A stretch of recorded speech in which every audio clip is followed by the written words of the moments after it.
आप देख रहे हैं न्यूज इंसाइडर 24/7। आइए नजर डालते हैं देश और दुनिया की 20 बड़ी खबरों पर।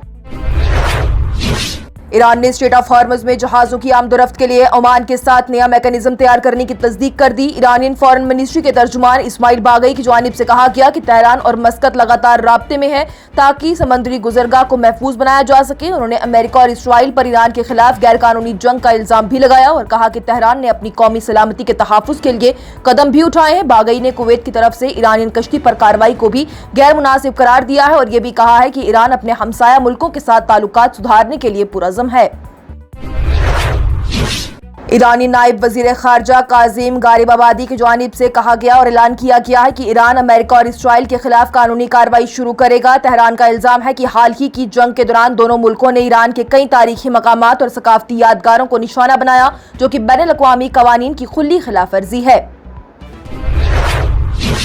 ईरान ने स्ट्रेट ऑफ हॉर्मुज पर अपना कब्जा मजबूत करते हुए पर्शियन गल्फ स्टेट अथॉरिटी के नाम से नया अथॉरिटी सिस्टम कायम कर दिया। सुप्रीम नेशनल सिक्योरिटी काउंसिल के मुताबिक ये इदारा जहाजों की आमदोरफ्त और समुद्री ऑपरेशंस को कंट्रोल करेगा। ईरान और अमेरिका के दरमियान बढ़ते तनाव के बीच में तेहरान ने साफ कर दिया कि वो अपने कौमी मफादात और स्ट्रेट ऑफ हॉर्मुज पर अपनी हुकूमत पर कोई भी समझौता नहीं करेगा।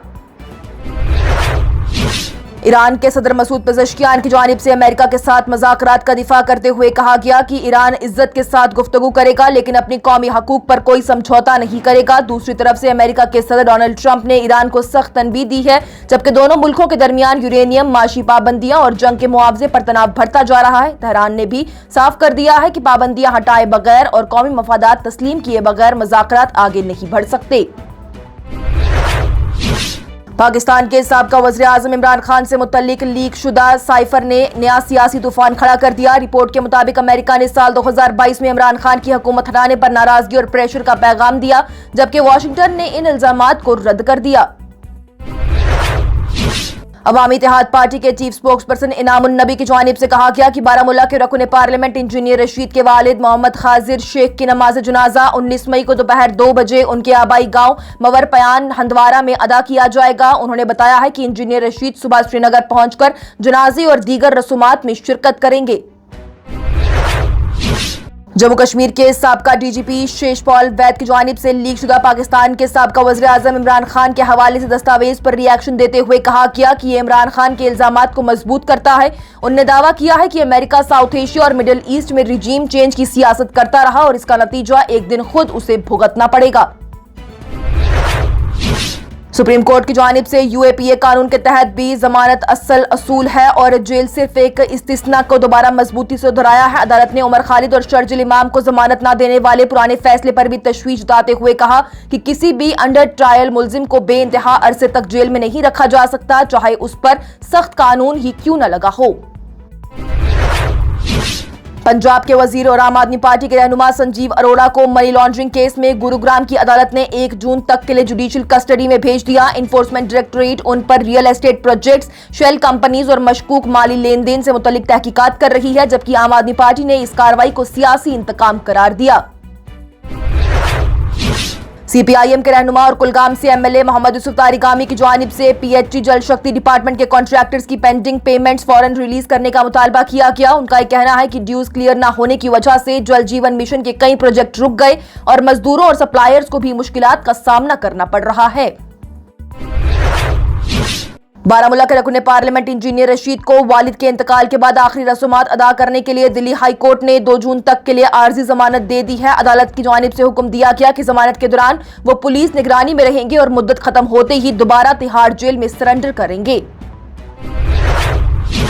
ऑपोजिशन के रहनुमा सुनील कुमार शर्मा की जानिब से जम्मू कश्मीर असेंबली के स्पीकर अब्दुल रहीम राथर पर हाउस कमेटी की तकसीम में इम्तियाज और रिवायात की खिलाफ वर्जी का इल्जाम लगाया। उनका यह कहना है कि ऑपोजिशन को जानबूझकर नजरअंदाज किया गया है और कमेटी चेयरपर्सन की तकरीरें इंसाफ और मुनासिब नुमाइंदगी के उसूल के मुताबिक नहीं हुई। ऑल इंडिया मजलिस इत्तेहादुल मुस्लिमीन के सरबराह और हैदराबाद के रुकन पार्लियामेंट असदुद्दीन ओवैसी ने तेलंगाना हुकूमत से गुजारिश की है कि ईद उल अजहा के दिनों होने वाले उस्मानिया यूनिवर्सिटी के एग्जाम्स को मुलतवी किया जाए।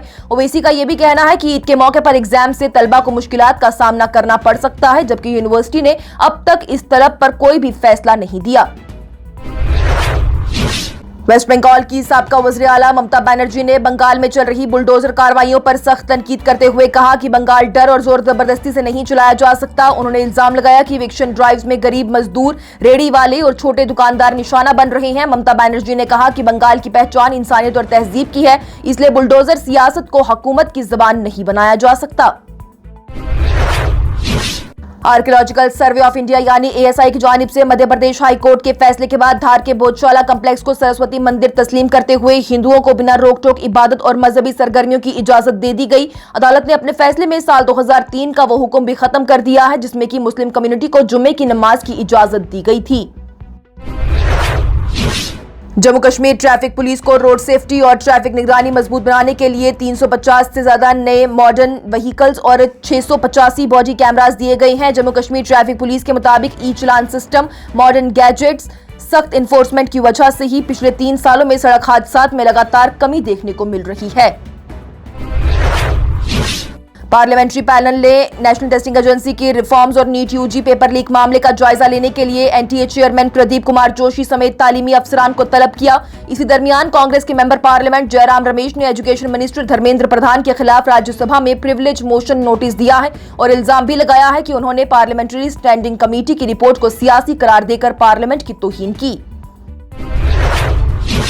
और central board of secondary education यानी CBSE ने क्लास 12वीं के नए ऑन स्क्रीन मार्किंग सिस्टम का दिफा करते हुए कहा कि डिजिटल चेकिंग से इवैल्यूएशन ज्यादा ट्रांसपेरेंट और आसान हुई है। CBSE और एजुकेशन मिनिस्ट्री के मुताबिक स्टूडेंट्स की कम मार्क्स से मुतल्लिक तशवीश के बाद री-इवैल्यूएशन फीस भी कम कर दी गई, जबकि बोर्ड का कहना है कि OSM सिस्टम दुनिया भर में इस्तेमाल हो रहा है और इससे चेकिंग प्रोसेस ज्यादा बेहतर बनेगा।